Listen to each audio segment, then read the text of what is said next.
Meu nome é Samires, tenho 37 anos e estou há 37 anos na igreja. O meu nome é Kleber Eduardo Silvestre Lima. Já vai fazer 9 meses na igreja. Bom, meu nome é Jaci Antônio Costa Filho. Eu estou na igreja há aproximadamente 33 anos. Bom, meu nome é Bruna e de batismo eu tenho 17 anos de batismo. Eu sou Juan e assim, de igreja eu tenho praticamente a vida inteira, né? Quando a gente cresce na igreja, a gente tem muita questão de que é filho de crente, então vai ser crente também. Mas não, a gente tem que ter a nossa própria experiência com Deus, né? O nosso próprio encontro com Deus. E é claro que as experiências dos nossos pais nos motivam, né? Nos incentivam a permanecer no caminho e a conhecer esse Jesus que tanto fez parte da vida deles e faz ainda no caso dos meus pais. Foi de uma dificuldade, sabe? O Rodrigo, que já é um rapaz que veio na igreja, que conhece, várias vezes ele mandava mensagem, tudo, mas como você está no mundão, você nem visualiza a mensagem, né? Hoje eu vejo tipo assim que eu vi até como um chatice, né? Ele é o chato, né? Aí eu a hora visualizava, mas não respondia. Foi indo. Comecei a frequentar a Casa da Bênção eu adolescente, né, junto com a minha mãe. Minha mãe começou a vir para a catequese, né, às quartas e domingo.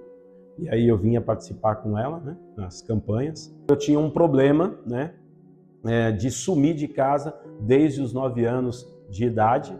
E aí, numa conversa com o missionário Sérgio, né, depois de vários problemas, então houve assim uma libertação mesmo. Então, assim, eu acho que desse ano para cá, de 94 para cá, muita coisa mudou na minha vida, né? Depois, obviamente, tive a oportunidade de reconciliar com a minha namorada na época e hoje esposa, Edna, né?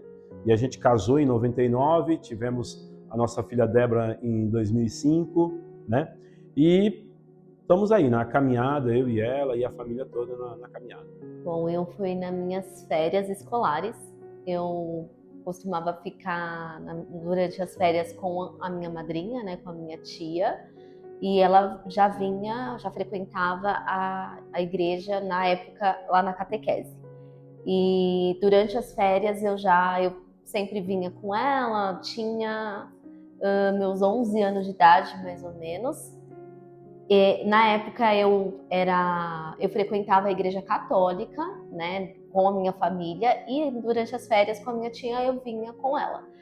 E na época eu comecei a ter algumas dúvidas com relação à Bíblia, por que a Bíblia da igreja que minha tia vinha era diferente da que eu lia, mas foi na célula que a Kátia e o pastor Jus fazia, lá na casa da minha tia, que foi onde eu realmente tive um encontro com Deus. Aqui foi desde pequeno, né? Desde moleque, sempre estava aqui na igreja, né? No caso foi a primeira igreja, foi lá na catequese, na rua Catequese. Então desde lá eu só mergulhei mesmo, mas sempre fui da igreja, sempre fui também envolvido com o ministério desde pequeno. Mais ou menos isso. Uma frase seria que o meu Deus é o Deus do impossível. Porque toda a minha vida, desde que eu nasci, desde que eu fui diagnosticada com diabetes tipo 1, tudo era impossível. A minha cura é impossível, a minha recuperação é impossível. Começando lá do comecinho mesmo, né? Meus pais descobriram que eu tinha diabetes tipo 1 desde eu tinha 1 ano e 2 meses, então há mais de 36 anos. E até então a medicina não era tão avançada como é hoje. Então o diagnóstico era mais tardio, era mais complicado, a adaptação com a doença era mais complicada. E eu fiquei em coma, né, com 10% de vida. Os meus pais eram novos convertidos, né, estavam há pouco tempo na igreja. E isso foi uma experiência muito, muito forte para eles, né? Então, eles se apegaram muito à fé, muito a Deus. E eles chegaram no banheiro do hospital, no Hospital São Paulo, e falaram assim: Senhor, ela está com esses 10% de vida e esses 90% o Senhor tem para dar. Minha mãe fazendo essa oração, na mesma hora, ela sentiu como se algo descesse assim e subisse. Como se um anjo viesse buscar a oração dela e levasse até os céus. E aí, a partir daí, foi, né, descobrindo, eu fui tendo uma melhora constante. E aí, de lá para cá, foram várias adaptações com medicação, com, né, questões médicas mesmo, né, que eu ouço falar umas frases assim bem interessantes, que Deus permitiu a fornalha, mas não permitiu queimar. Então ele me permitiu estar ali no hospital, mas não permitiu minha morte. Em um dia específico, numa noite específica, que até hoje eu não esqueço mais, foi no dia 24, né, que ele mandou a mensagem e, tipo assim, eu tava usando muita droga, sabe? Tava assim, querendo, não é droga para se divertir, tava querendo droga para se matar mesmo. Todo tipo de droga que você imagine, tava buscando para tentar de uma forma eu acabar com aquilo lá que eu tava sentindo, porque isso aí já vem de muito tempo, sabe? Já vem tipo assim de uns 2 anos atrás, 3 anos atrás, que foi o falecimento do meu pai, e logo após o falecimento do meu pai, depois de um mês, eu tive a minha separação, né? E foi uma dificuldade atrás da outra. E o refúgio nessas situações aí, eu acabei procurando o caminho do mundo, né? Que é bebida, droga, tudo. Trevas, né? Hoje eu consigo ver aonde que eu estava. Naquele momento, quando eu estava lá, eu não via isso daí, sabe? Mas hoje eu via com uma corrente mesmo que estava me segurando para aquilo lá, para eu acabar com a minha vida. E justamente naquele dia, no dia 24, às 9 horas da noite, eu já fazia 2 dias que não estava mais trabalhando, né? Já não estava indo trabalhar, por causa de droga e porque depressão, né? Porque não estava tendo ânimo para trabalhar. E ele mandou a mensagem. Ele falou assim, mano, eu sonhei com você e com o Diego, né? Um colega nosso, que é um que a gente está também conversando com ele direto. E, mano, vamos para a igreja comigo, mano, vamos para a igreja. E ali, hoje eu vejo, ali Deus entrou dentro da minha casa. Em 2019 mesmo, né? Nós tínhamos um Fiat Uno, né? Que eu havia comprado e ele não tinha prestação nem nada, ele havia sido quitado. E eu me recordo da campanha, né? O nosso missionário João Batista, ele sempre nos estimula, né? A nos desafiarmos e assim, sermos fiéis no dízimo, na oferta. E eu lembro que chegou no meio do ano, então, em junho daquele ano, de 2019, ele então nos desafiou, né? Fez uma campanha que era a campanha 6 dias, um dia, né? Um dia para cada mês do ano. E na ceia de julho nós teríamos que fazer uma oferta, né? Uma oferta especial, né? E aí eu peguei esse envelope e eu me lembro que quando eu peguei o envelope, acho que se eu não me engano 1 semana ou 2 depois, a minha esposa me ligou, eu estava no trabalho, né? E ela me ligou e falou assim, amor, roubaram o nosso carro, né?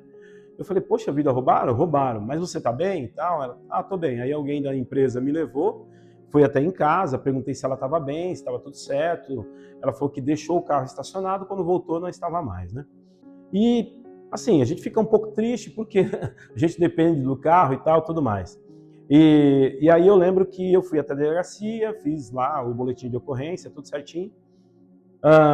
E beleza, vida que segue. A gravidez em si foi uma gravidez muito desejada. Sim, né? com certeza. Eu tinha muito medo de ter o segundo filho sem ser da maneira como nós queríamos, né?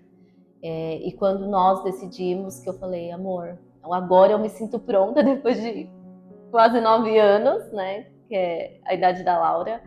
Aí eu falei, e aí? Ele primeiro ficou com medo, né? Uhum. Mas depois ele falou, não, você se sente pronta, então eu sempre quis, então vamos lá. E foi muito rápido a descoberta dele, né?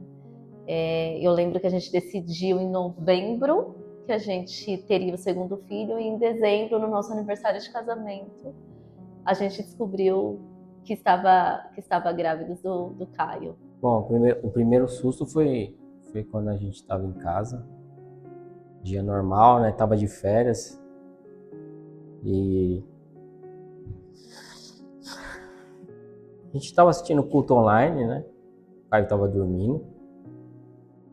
Aí a gente Bruna foi dar um leite para ele e tal.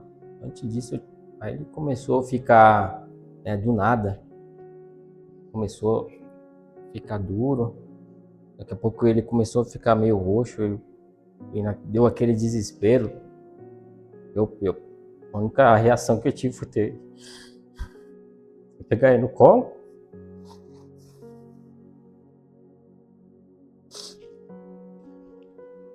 Comecei a bater nele, nas costas dele. Tava ficando roxo.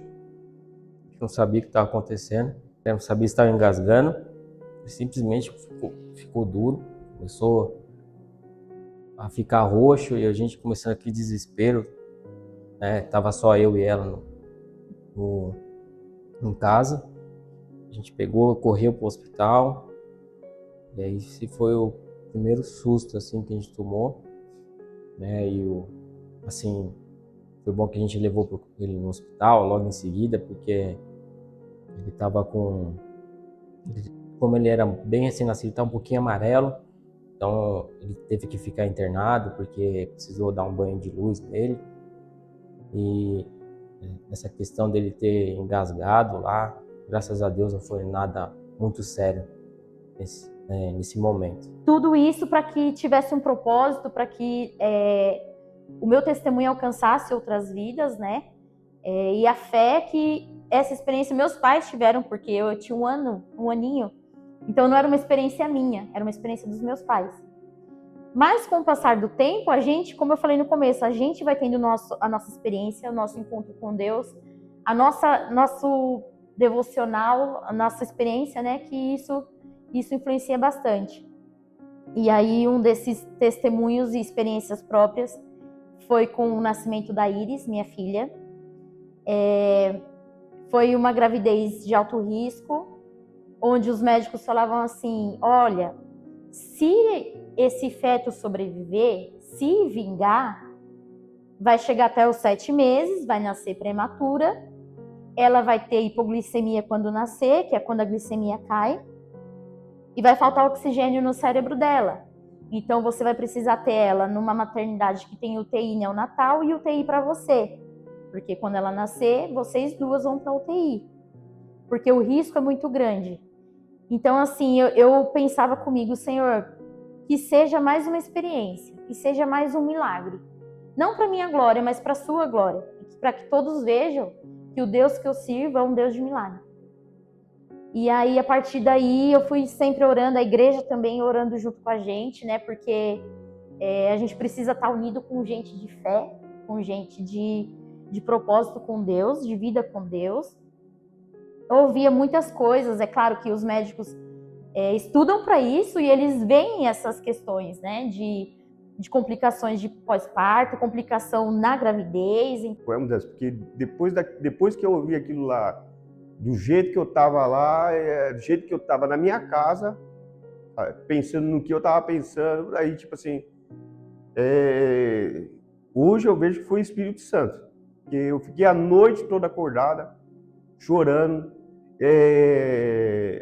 meus pensamentos eram assim, tipo, tudo que eu ligava, tudo que eu ia ler, internet, essas coisas, era Deus falando comigo. Tava falando comigo. Eu ligava a televisão, eu passava um negócio, sabe, que lembrava de Deus. Aí eu mexia no celular, ele me chamando. Aí à noite, eu fiquei a noite toda acordada, pensando. Daí não respondi para ele, não respondi para ele. Eu ouvi a mensagem, mas não respondi. Mas no outro dia, era mais ou menos, acho que era 1h da tarde, no dia 20, aconteceu no dia 24, no dia 25 de março, era mais ou menos 1h da tarde, eu mandei uma mensagem para ele, chorando, né, falando que eu precisava de ajuda. Me leva para a igreja, alguma coisa aconteceu comigo, sabe? Não é normal, sabe? O que aconteceu comigo. Aí ele falou assim, ó, na próxima quinta-feira vai ter o culto, mas eu já vou pedir para o missionário colocar seu nome, tudo. Até aquele momento, hoje eu vejo que ali eu tinha mudado. Hoje eu vejo, porque eu ainda tentei, eu fui ainda num bar tomar cerveja, paguei a cerveja e não tomei mais, não consegui tomar mais. E eu continuei com meu coração muito tranquilo, né? A gente começou a andar de Uber, né? Na época meu sogro também vinha com a gente para a igreja em Santo André, ele vinha conosco e aí a gente começou a vir de Uber, né? Todo domingo, tranquilo. O meu amigo Jonas, em alguns finais de semana, até me emprestou o carro da esposa dele, né? Então eu quero... Porque quando você tem uma bênção de Deus e Deus tem uma bênção para você, o texto da palavra de Deus que diz que todas as coisas cooperam para o bem daqueles que amam a Deus, é verdadeiro, né? Eu senti isso, né? Então ele me emprestou o carro em algumas feitas, né? E para minha surpresa, eu fui orar, né? Fui orar e Jesus simplesmente disse para mim, olha, eu não quero o voto que você diz que quer dar, né? E aí eu falei assim, puxa, mas aí veio no meu coração e Jesus me disse o seguinte, muito claro, falou, eu quero 10% do valor do carro que te levaram. Eu falei, Jesus, mas levaram o carro embora, né? Foi um desafio que eu não, né? Mas assim, eu aceitei, né? Eu ouvi a voz de Deus, graças a Deus eu não tenho problema com isso, né? Ouvi a voz de Deus e disse, não, eu vou, porque se Deus está pedindo, Deus está dizendo para mim dar, então eu vou dar, né? E aí eu fiz, eu lembro que eu fiz o voto, né? Eu dei os 10% do valor do carro na época, aliás, comprometeu, só para você ter uma ideia, metade da minha renda na época, né? E aí entrou o mês, né, de julho. Eu vim na Santa Ceia, trabalhei na semana da ceia, depois da ceia, entreguei o voto. Na semana da ceia, eu fui dispensado da empresa. Então aí, para vocês verem como a situação foi difícil, eu estava sem o carro e agora sem o emprego, né? Então foi uma situação muito difícil mesmo. As coisas não acontecem do jeito que a gente quer. E aí o Caio começou a ter um pouquinho de coriza e começou a ficar um pouco cansado. E aí eu falei pro meu amor, eu acho que ele tá um pouco cansado. Aí ele, não, vamos levar no médico. E aí eu só olhei pra ele assim, e eu falei, você sabe o que vai acontecer? E aí ele falou, não, calma, não é tudo isso, calma. Aí eu falei, eu sei que vai acontecer isso, já vamos preparado. E aí eu lembro que eu já saí de casa com uma mala. Uma mala de roupa, de fralda, de leite, porque eu já sabia. Eu não queria, mas eu já sabia o que ia acontecer. E aí chegou no hospital, um cansaço, sinais de gripe realmente forte, ele estava com secreção que estava causando aquele cansaço, e aí eles falaram, olha, não sei se vocês sabem tudo, mas esses sinais dessa gripe um pouco mais forte em bebê é difícil, é delicado, a gente tem que tratar um pouco mais de perto, porque eles não se recuperam tão fácil, o pulmãozinho ainda está em desenvolvimento, e são sinais de bronquiolite. Aí eu olhei assim, aí eu só assim, já sabia o que ia acontecer. Ele ficou bem até, assim, ele não... Ele deu bronquiolite, mas não foi o vírus mais forte que tem, né? Tinha dado um outro tipo de vírus. Então, ele estava bem. Foram 7 dias a primeira internação dele, não foi? Mas ele ficou num ambiente que tinha mais crianças. E ele chegou a usar o CAF, né? Que é aquele que fica aqui no narizinho, Mas ele ficou bem, assim, ele estava correspondendo bem ao tratamento e estava tranquilo, à medida do possível, né?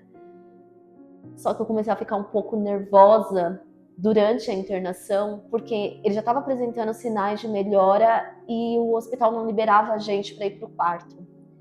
E eu falava assim, olha, ele já tá bem, ele já tá sem o CAF, não tem por que a gente ficar aqui, por favor, manda a gente pro quarto. Aqui é uma área de risco, tá chegando outras crianças com sintomas de bronquiolite também.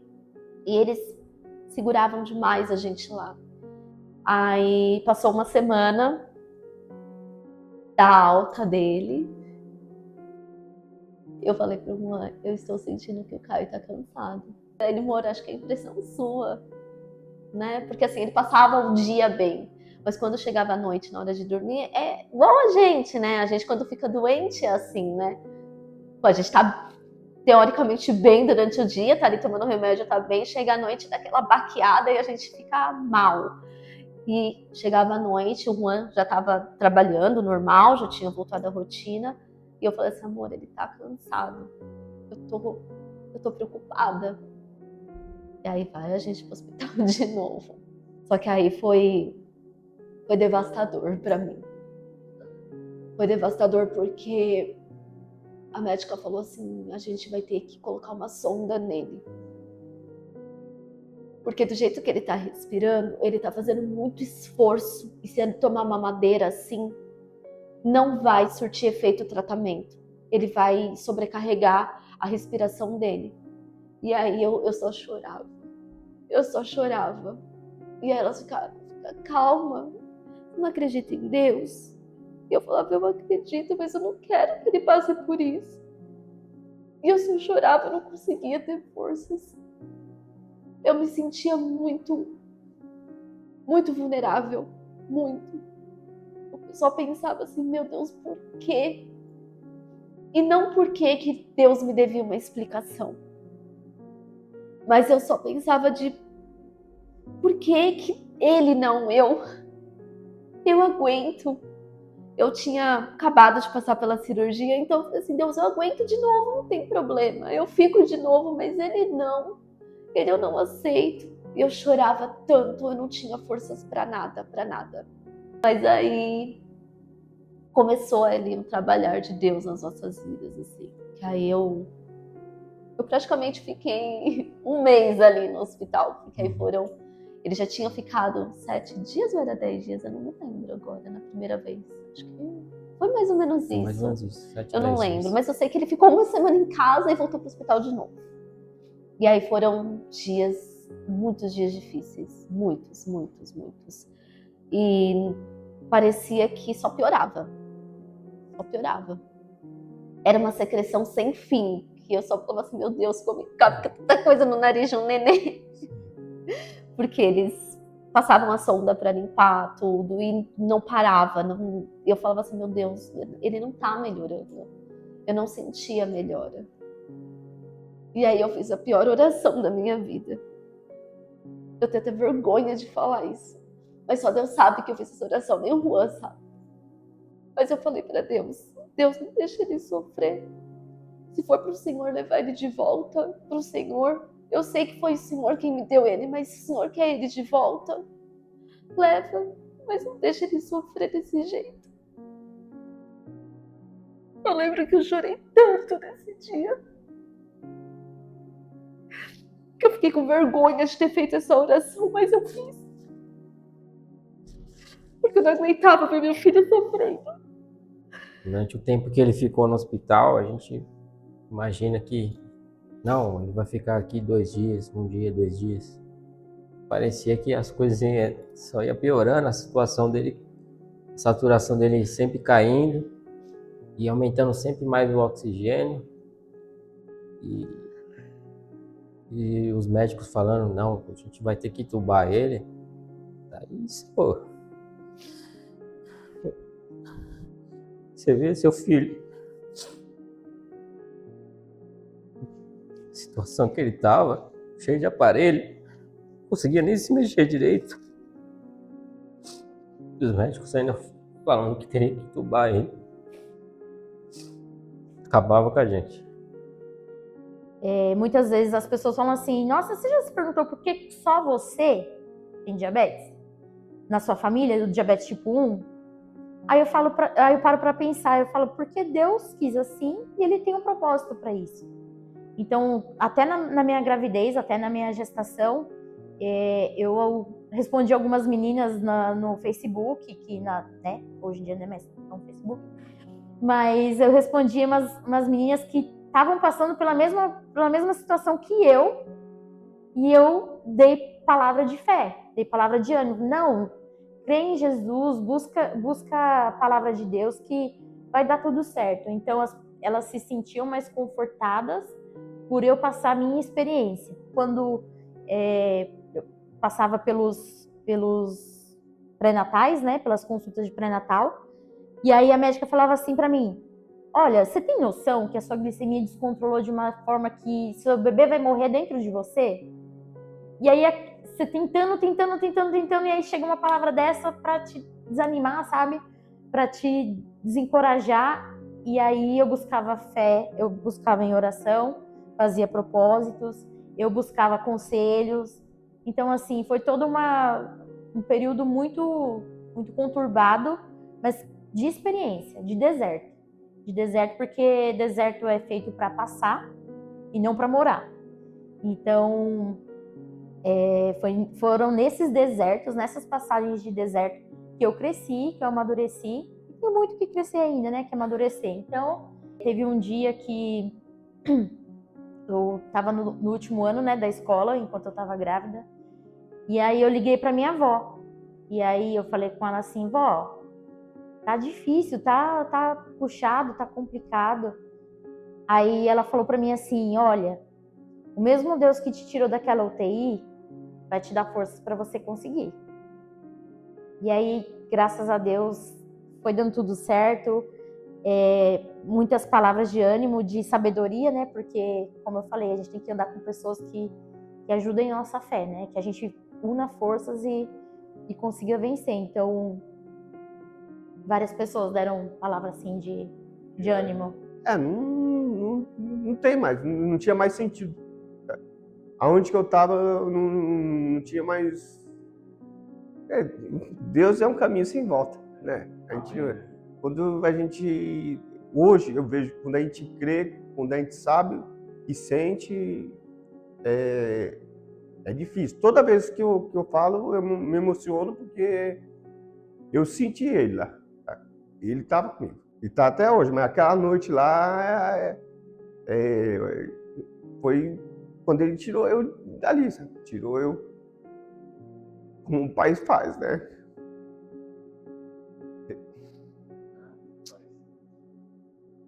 Hoje eu vejo que ali meu pai tinha morrido. E eu sentia essa falta, sabe? E ali eu não senti mais a falta dele, sabe? Eu senti, tipo assim, que perdi meu pai humano, mas meu pai de espírito veio me pegar, sabe? Eu lembro que na mesma semana que eu fui embora, eu recebi uma ligação, né? Que era a ligação de uma pessoa, empresária, né, da igreja, me perguntando se eu não gostaria de juntar o time dele, entrar para o time dele e tudo mais. E aí ele falou assim, olha, meu pai quer falar com você e tal, ele vai te ligar. Eu falei, não, tá bom, beleza. Aí o pai dele me ligou, a gente foi tomar um café. Então, assim, eu fui mandado embora no dia 16 de julho, né? E no dia 1º de agosto eu comecei a trabalhar nessa empresa, né? Então, assim, isso provando que Deus realmente é muito fiel, né? E eu consegui não só dar os 10% do carro, mas eu peguei todo a rescisão de contrato de trabalho, enfim, tudo, dei o dízimo de tudo isso, e Deus também nos abençoou com um carro, né? E aí eu já pude comprar um carro muito melhor, né? Um carro bem mais confortável, espaçoso, né? Então, assim, algumas coisas acontecem, mas a gente não compreende por que acontece. Mas Deus sempre esteve no controle. Às vezes a gente tenta fazer por nós mesmos, tenta caminhar por nós mesmos, fazer o nosso. Mas a Bíblia diz o seguinte em Provérbios, né? Que como é que se diz? Organizamos tudo e planejamos tudo. Mas só quem dá a certeza se isso vai dar certo mesmo é Deus. Uma coisa que eu carrego comigo, e foi até uma mensagem que eu ouvi, né, do pastor Joaquim, da igreja lá de Mauá, e ele, frequentando a igreja em Santo André, eu lembro que ele tinha oportunidade para falar de dízimos e ofertas, e ele me contou o testemunho dele, né, no altar, ele falou do testemunho dele. Ele dizia que falava sobre primícias, e primícias é o primeiro, certo? Então ele dizia o seguinte, que todas as vezes que ele recebia o salário dele, ele nunca contou com o salário antes de tirar o dízimo. Então o que ele fazia? O dinheiro caía na conta, então primeiro ele pegava e separava o dízimo, ou transferia o dízimo, ou fazia um pix do dízimo e tudo mais. Depois sim ele administrava isso. Então assim, aquilo ficou muito forte na minha cabeça, isso já tem alguns anos que ele falou isso, né? Acho que acredito que mais de 4 anos, 5 anos mais ou menos. E isso ficou muito forte na minha cabeça, e ao longo desses anos eu também tenho feito isso, né? Então toda vez que o dinheiro pinga lá, eu já quero saber do olerite, porque daí eu pego a 10ª parte do bruto e já transfiro para a igreja, e o restante eu administro, e graças a Deus a gente não tem deixado nada para trás, Deus tem nos suprido bastante. A igreja tem nem palavras, assim, porque era o tempo todo eu recebendo mensagem das pessoas da igreja falando: a gente tá orando por vocês. É a família realmente de alma mesmo, assim, porque família de sangue é aquilo, né, assim. Tem gente que meio que se sente até na obrigação de, vou perguntar. Mas saber que tem pessoas que não têm o teu sangue ali, se preocupando com você e dedicando tempo, porque o que é mais precioso na nossa vida hoje é o tempo. E dedicando tempo em orar por nós, em perguntar como que tá um pouco melhor hoje, como que a Bruna tá, como que o Caio tá, como que a Laura tá. E aí ver pessoas se dedicando, cuidando, mandando foto às vezes com ela, que estava na igreja, que encontrava tempo para dedicar para ela. Pessoas que o tempo todo, na luta com a gente, porque foi uma grande de uma luta. E o tempo todo se preocupando com a gente foi o que realmente nos dava forças para continuar. E aí, um domingo, eu falei: olha, eu quero que fique com ele, que eu quero ir para a igreja. Eu preciso ir para a igreja, porque já estava muito tempo nessa luta constante. Eu falei: eu quero ir para a igreja. E aí, eu vim para a igreja no culto da manhã. E aí, o missionário falou assim: eu estava aqui preparando o culto e eu já tinha colocado na programação do culto que eu iria orar pelo Caio, orar pela Bruna. Mas a gente vai orar de uma forma diferente. Ela vai levar a vitória para ele porque ela tá aqui. E aí eu lembro que naquele dia eu recebi a oração na igreja e eu falei: amém. Eu tenho fé que ele vai sair logo. E aí, graças a Deus, assim, poucos dias depois, ele foi melhorando, tirando a sonda, e ele foi conseguindo recuperar devagar, mas indo. Foi no domingo de Santa Ceia que ele saiu. Foi, verdade. Eu lembro que eu tava aqui na Santa Ceia, né? E aí a Bruna me mandou uma mensagem: amor, aí tá de alta. Aí, foi uma mistura de tudo, de alegria, de tudo que você possa imaginar. Eu peguei, já avisei: tô indo buscar o Caio. Fui buscar o Caio. Foi uma festa, né? Então foi, Imagino. eu acho que foi uma vitória, um alívio, a gente poder respirar e falar: vencemos mais uma. E a emoção, assim, de poder levar ele para casa de volta, impagável isso. Minha família hoje Eu tenho uma parceira que, pessoal, eu gosto de usar muito essa frase que, desde que ela nasceu, já por ela não ter dado o trabalho de ter ficado na UTI, o nome dela devia ser Graça, que é favor não merecido. E porque ela é uma companheira, ela é uma promessa de Deus para mim. E minha mãe, desde pequena, ela falava assim: filha, essa menina vai te ajudar muito. E assim tem sido. E aí dela se não ajudar. Mas foi uma bênção que Deus me deu, que é a minha pupila. Sim, o chamado que Deus tem para mim, pro pessoal que nos acompanha, né?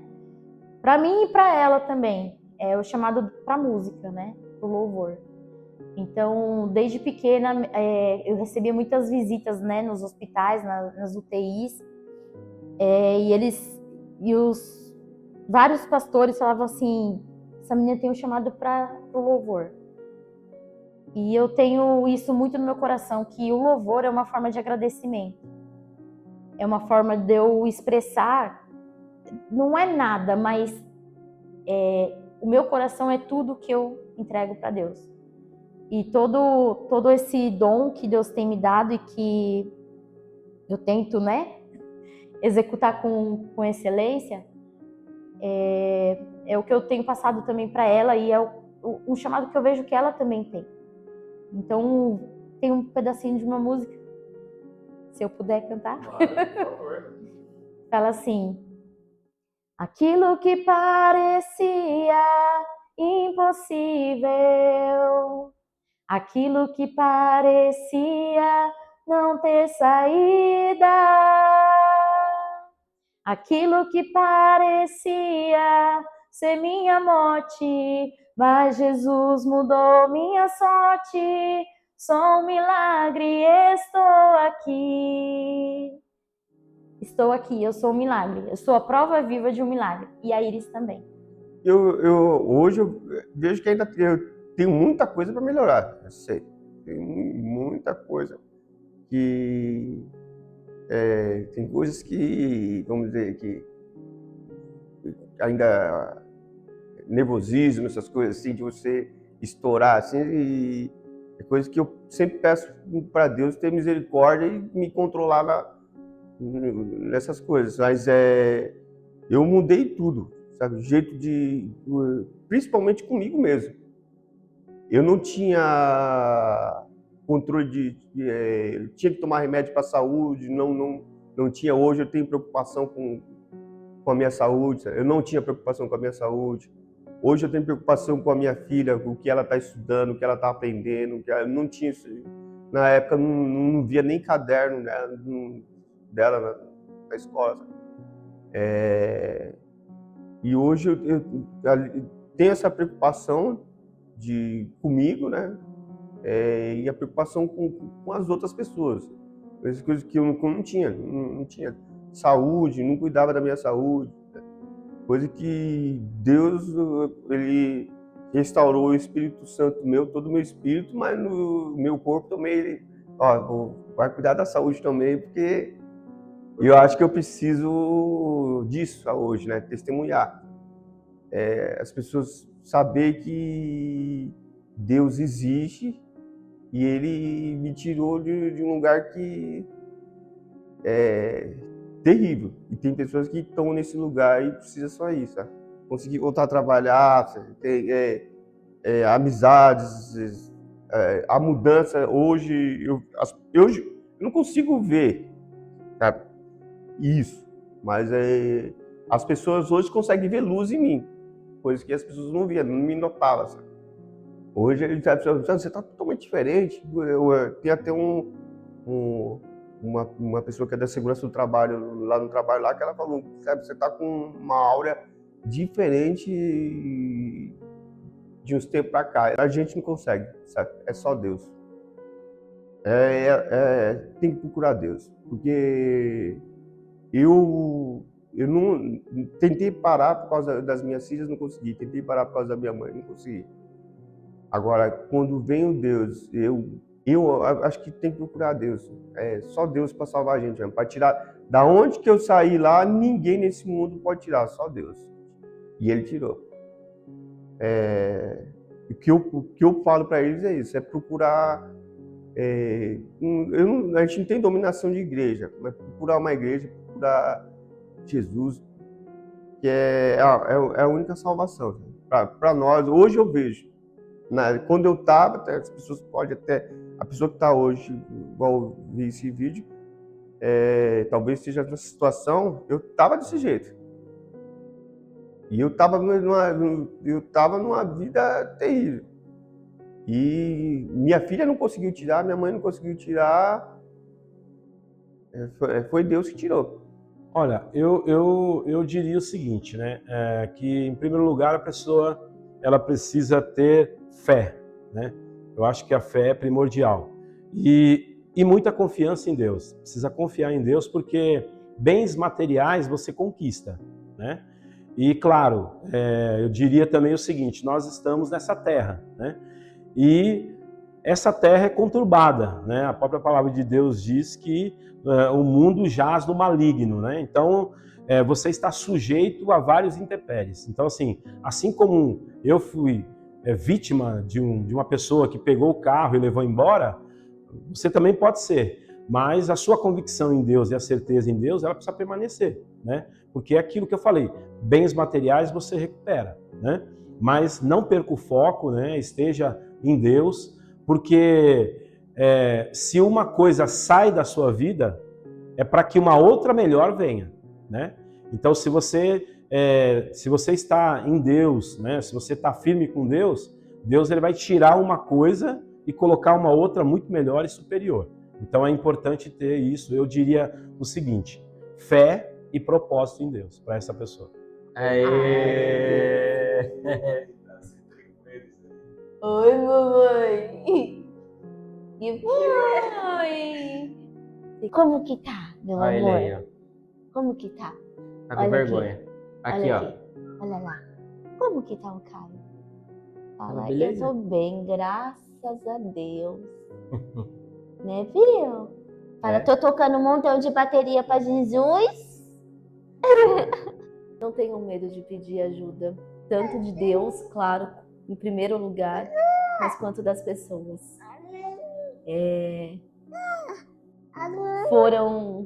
As pessoas são muito usadas por Deus, são instrumentos de Deus.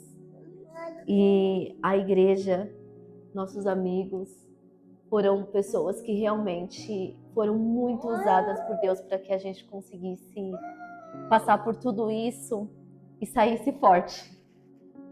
Porque eu acho que se fosse pelos meios naturais a gente sairia traumatizado, não iria sair de casa nunca mais. E muito pelo contrário.